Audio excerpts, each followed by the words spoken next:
Hi, my name is Ian Hector Ross. I live in the Scottish Highlands. I'd like to take you outside my hometown, where I live, Inverness, into the woodlands here, because there's something I'd like to show you. I think it's, no matter where you live in the world, this would be of interest.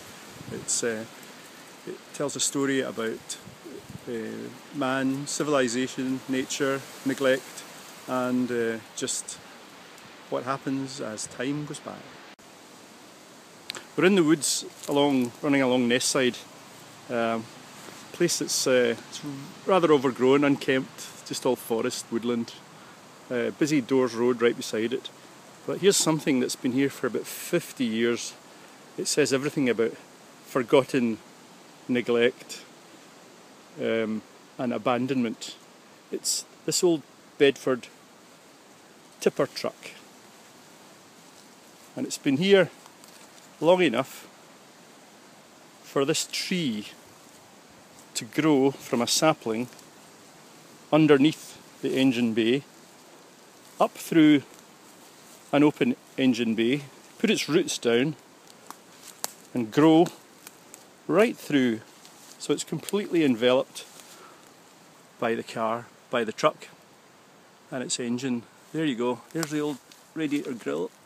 An old Bedford for the enthusiasts. You can maybe work out what kind this is. It's quite an interesting old truck actually. The door's been ripped off it since I was here last. It had location name, it belonged to someone, K. Smith of Portessie on the Murray Firth. And it said that on that door that's been ripped off now. So this is what's all that's left of the old dame. If it's not rusted, it's been torn. But any archaeologist worth his salt, or her salt, could find out an awful lot about Britain post-war. This was one of the workhorses of Inverness-shire, little county road haulage contractor. Just gave up on this old girl and said, nothing much you can do for her now, I'll just leave her here. And here she's laying, and this crazy bit of man's mechanisation and nature's irrepressible strength and growth has come together. There you go, there's the guts of her, completely encircled here.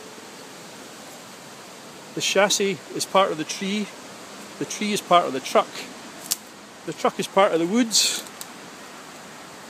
and now it's becoming part of the earth. This is nature recycling. And there's a helmet for cycling too. That's a bit of the present day. I'll remember to take that away. But there you are, folks, in all its glory,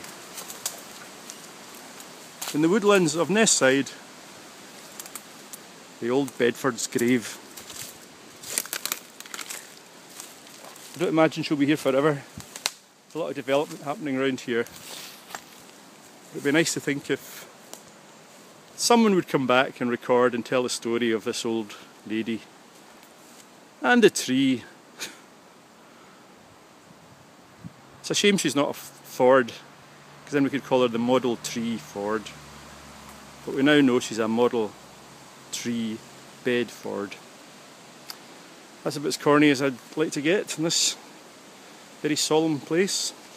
Lots of other rubbish. There's an old Ford Prefect over there, so don't know what was going on here.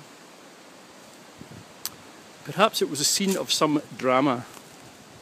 Perhaps there's more to this abandonment than meets the eye. Surely I'm not the only person that knows that this is here. Anyway, look around in your own woodland, see if you can find anything that quite comes up to this.